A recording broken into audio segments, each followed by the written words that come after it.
We are joined now by the President's point man on the storm, the Homeland Security Advisor, Tom Bossert. Tom, thank you for joining us this morning. You just heard that praise from Governor Abbott for the federal response. What's your focus as we head into the next phase? Good morning, George. Thanks for having me on the program. So the President's focus and mine remains on supporting the governor. And it's very nice to hear the governor give us that praise, and I think it's a mutual feeling. President Trump right now is given all the latitude to the federal government that he could possibly give it. And Brock Long, who's our FEMA administrator, is taking those reins and coordinating efforts. And people focus on coordinating federal efforts, but what Brock is doing is really pretty special, because what he's doing is coordinating federal efforts across different departments and agencies, but he's also coordinating volunteers and workers and professionals from other states as well. And so we talked a lot this morning about the search and rescue efforts that are underway. Life-saving and life-sustaining is our priority right now, but you'll see some of those search and rescue teams have come from different states all around the country, and that really does make us special at this point. It's kind of a unifying feeling. There's a lot of effort underway, and what Brock has to do and what the President has to remain focused on, and what I try to help him focus on is unity of that effort. And so unifying all those different things, George, is what we'll focus on for the next 24 to 48 hours. The President has just tweeted that he's only going to visit when he's sure the trip can be done without causing disruption. Any sense of when that's going to be, where he's going to go? Well, I think that's the key there. We'll go where we can without getting in the way of the operators. We certainly won't go in a place where we would prevent life-saving activities from taking place. The President wants to go to show his support. He doesn't want to go to get in the way, and he's been very clear about that. So I think we'll let the details of where he goes play out, but he'll get there as soon as he can. You just heard the governor say he's expanding the number of areas that need emergency funding. Is the President prepared to ask Congress for more funds? Sure. So I think here's how this works in a way that maybe people would understand. What the President did was he gave all the authority necessary to the federal government, to the FEMA administrator, to do what he has to do. And now what the FEMA administrator has to do is work with the governor and figure out where exactly to apply those resources. So we'll have some number of counties right now where we'll focus our efforts, and if additional counties require assistance, he doesn't have to come back to the President. He's already been given that authority. Now, in terms of money, I think we've got over $3 billion in the disaster relief fund right now. That's money that can be spent on future efforts and current efforts, and it's even money that's spent on the open disasters, of which there are 30 around the country right now. As the hurricane was taking shape, the President on Friday night around 10 o'clock, announced by Twitter that he was pardoning Sheriff Joe Arpaio down in Arizona. As you know, that sheriff has been convicted for defying a judge's order to stop racially profiling Latinos, and the President's action has been met by a chorus of opposition. The Speaker of the House, Paul Ryan, both Arizona senators, both Republican Arizona senators, and this morning a blast from the former Vice President Joe Biden. I want to read it here. He's saying the President's contempt for the U.S. Constitution and willingness to divide this nation knows no bounds. Now he's pardoned a law enforcement official who terrorized the Latino community, violated its constitutional rights, defied a federal court order to stop, and ran a prison system so rife with torture and abuse, he himself called it a concentration camp. Your response? Well, Vice President Biden is both loved and known for his hyperbole. I think that's another example of it. I think it's pretty straightforward what the President did. I think there's some disproportionate coverage of it right now, as I remain focused on Governor Abbott focuses on the 4.6 million people in the greater Houston area. I think the Arpaio pardon is pretty straightforward. And George, as you know, the president you work for, and just about every modern president ends up with some controversial pardons. But I think the president's been pretty clear on it, and I certainly don't think it's fair to characterize him as not caring about the rule of law. Well, that characterization came also from Senator McCain. It also came from Speaker of the House Paul Ryan as well. And you're absolutely right. Presidents have absolute pardon powers. President Clinton got criticized for his pardon of Mark Rich, but this is somewhat different. President Trump here said that Arpaio was convicted for, quote, doing his job. How is defying a court order protecting constitutional rights doing his job?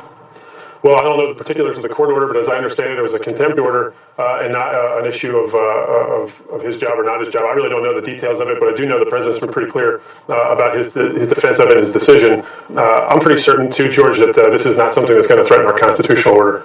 Again, that is being disputed by the Speaker of the House, Paul Ryan, by Senator John McCain as well. And the President, you say he's been clear in defending the Sheriff Arpaio and his pardon. He called him a patriot who kept us safe, also praised his admirable service. This is a man who held inmates in brutal conditions, humiliated them, promoted the birther lie about President Obama. How is that admirable service?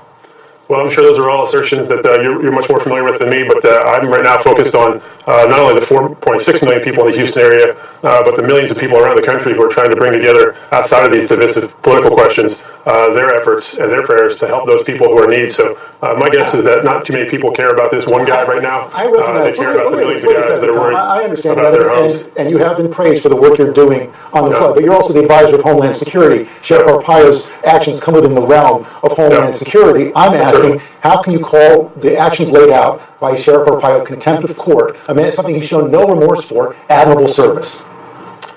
Well, I didn't. What I think you're doing is asking me what the merits of the pardon are. I think there's a clemency argument that can be made for the long history of service, both in the United States military and in law enforcement, for the sheriff. I think the president's been pretty clear. It's pretty straightforward that he believes that long history of service merits this clemency, and he's acted accordingly. And so I suspect that what you're doing is disagreeing with that, and I understand that disagreement, and I respect it. I'm asking whether or not you agree with it. Let's move on to the border wall. Also comes in your responsibility. The president in Phoenix this week threatening to shut down the government over funding for the wall. Let's listen.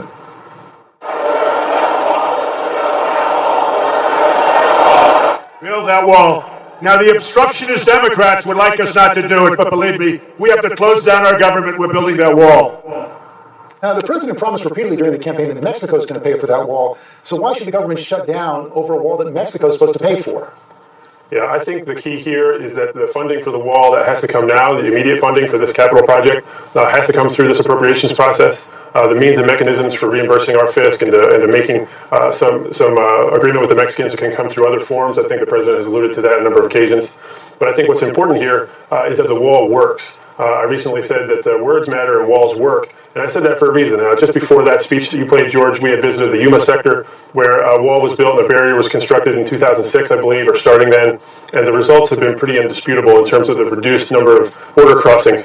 And the length of that 370 or so mile region of responsibility for that sector was really not patrollable without some barrier assistance and some wall. And I think the president has recognized that as well. And so from my perspective, the wall is something that works. The wall is something that's a relatively small investment for the return that we receive. And the president's asked for it in a responsible budget package that carries out the responsibilities of the entire federal government. But he's also, so I think the responsibility now does fall back to the Democrats and others in Congress to decide whether that priority is something that they would like to shut the government down over, or whether they'd like to carry out the president's budget and his responsibility to protect the border. It's the president threatening to shut the government down, and it's the president who said that Mexico's going to pay for it. You're the one who said that words matter. The president's known since January from the Mexicans, from a phone call himself, that the Mexicans aren't going to pay for it. The Secretary of State hasn't even brought it up in his meetings with the Mexicans, either as the Secretary of Treasury. So can you concede now the Mexicans are not going to pay for that wall, which is why you're asking Congress to pay for it? No, so as I said just a moment ago, what we'll do here is go through the mechanism of getting the original initial money that we need for that capital project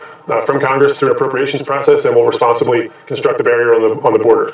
As we work with the Mexicans and other policies and trade policies and such, we'll determine ways for us to make that right. But you've had no indication from the Mexicans are going to pay for it. So is the president now saying he's going to veto any funding bill that doesn't include wall funding? We'll let that play out. I have every confidence right now that Congress is going to meet the president's budget request. I think it's a responsible one that puts us on a path to solvency and puts us on a path to better national security. So I don't know why I would speculate on vetoing that. I think we're going to get a good bill from Congress, and if we don't, we'll end up in a continuing resolution, and the American people will see that there's obstruction from Congress, and they'll be continued in their frustrations. Well, the Democrats and many Republicans made it clear they're not going to have that wall funding. We'll see what happens. Finally, the president also talked a lot about Charlottesville in his comments when he was in Phoenix this week. And late in the week, Gary Cohen, your colleague in the White House, head of the National Economic Council, spoke out to the Financial Times. He said that citizens standing up for equality and freedom can never be equated with white supremacists, neo-Nazis, and the KKK. This administration can and must do better in consistently and unequivocally condemning these groups. Do you believe the administration can and must do better? Now, I believe that the administration has condemned those groups. I know I've gone on the record and done it as well a number of times, and so I'd like to say it again in clear, unequivocal terms. There is no room in this country for racial violence or bigotry or neo-Nazi groups at all, period. I can't be clearer. I think the administration's been clear. Now, for me, I'm focused right now on the 4 or 5 million people, probably 23 million people at the end of the day in the direct path of this storm that are suffering, and I hope that Gary Cohen is focused on the 300 million people who need tax relief. I know Donald Trump is. But the president also said that there were very fine people marching with the white supremacists. Who did he have in mind? Well, I think you'll have to ask the president how he wanted to parse the groups of people, but I suspect from being around him at that time that you'll find some reason to believe that there are 2 groups that were there, or multiple groups that were there, not creating any moral equivalency between them, but there were also citizens from Charlottesville, not the outside protester group. So I'd ask you to ask the president for clarification, but that's my suspicion. But just once you see, even Speaker Ryan has spoken about this, once you see the torches, hear the chants, how can you be a very fine person and continue to march? No, I don't think anybody chanting those things is a very fine person, period. Tom Bossert, thanks for joining us this morning. Thank you.